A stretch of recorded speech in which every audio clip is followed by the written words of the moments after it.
Je otázka, ktorá trápi každého. AI a email marketing. Ako viem využiť AI na to, aby som si ušetril prácu, aby som to vedel urobiť ľahšie, aby som zarobil viac peňazí a tak ďalej. Čaute, ja som Dominik, venujem sa email marketingu a toto je video o tom, ako sa zmení email marketing pre e-shopy v roku 2025. Poďme na to.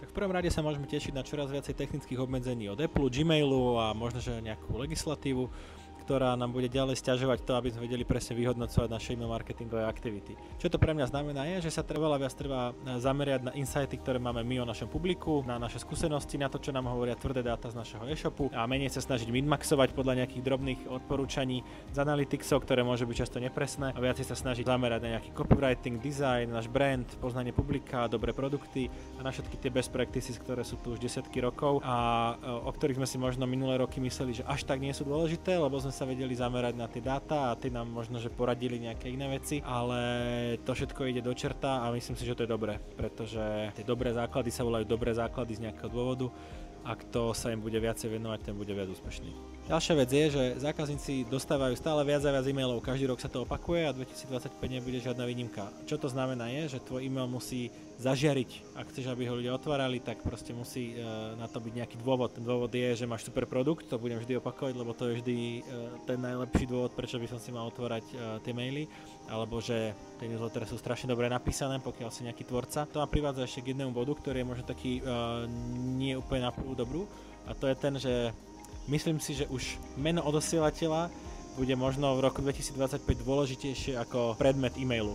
Čo tým myslím? Myslím tým to, čaute cikády, myslím tým to, že tvoj brand, to ako ťa fanúšikovia vnímajú, je proste oveľa viac dôležitejšie ako x rokov dozadu, kedy proste stačil dať nejaký chytlavý nadpis a ľudia sa chytili, ale už proste všetci prekúkli tieto taktiky. Takže úprimnosť, budovanie brandu, to je to, čo ti zabezpečí stále aj v roku 2025. Veľa otvorení, preklikov a predajov. A to je to, o čo na konci ide. Je otázka, ktorá trápi každého. AI a email marketing. Ako viem využiť AI na to, aby som si ušetril prácu, aby som to vedel urobiť ľahšie, aby som zarobil viac peňazí a tak ďalej. V roku 2025 sa všetky tie hlavné nástroje ako ChatGPT, Notebook, Claude a tak ďalej budú zlepšovať a budú sa zlepšovať aj v tom, ako rozumejú v slovenčine, aké outputy vedia dávať v slovenčine.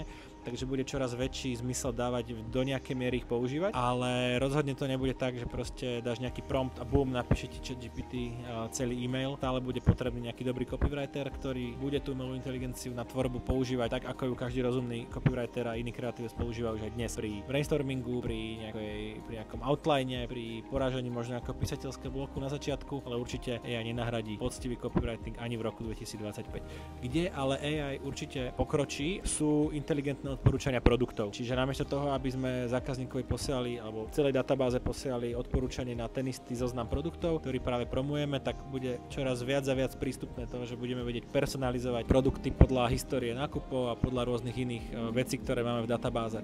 Dá sa to aj teraz, to vlastne pomerne drahá záležitosť a je to záležitosť pre veľkých hráčov, ktorí majú desiatky, stovky tisíc kontaktov v databáze, ale ako sa technológia bude zlepšovať, tak bude inteligentnejšia aj na menšej vzorke a bude hlavne lacnejšia. Takže myslím si, že v roku 2025 sa dočkáme niečo podobného už aj pre stredné a menšie e-shopy. Čo ma privádza k ďalšiemu bodu a tým sú automatizácie. Myslím si, že v roku 2025, ak nebudeš mať ani jednu automatizáciu zapnutú na svojom e-shope, tak je to naozaj zlé. Netreba to vôbec nejako komplikovať. Opustený košík, poďakovanie po prvom nákupe a nejaký retenčný e-mail, pripomenutie po 3, 6, 9 mesiacoch od posledného nákupu podľa toho, aký typ produktu máš a aký lifecycle má tvoj zákazník. Tieto nastavíš, tráviš nad tým deň, 2 roboty, použiješ tam nejaké odporúčania od umelej inteligencie a bežia ti tie maily non-stop, zarábajú peniaze. Neznamená to, že môžeš mať iba automatizácie, stále väčšinu alebo minimálne polovicu tých obratov robia newslettere, proste manuálne e-maily, ktoré pošleš na nejaký segment tvojej databázy, ale automaty sú lacné, nastavíš ich raz, zarábajú, takže určite sa už bez nich, myslím si, že sa bez nich už v roku 2025 na tvojom e-shope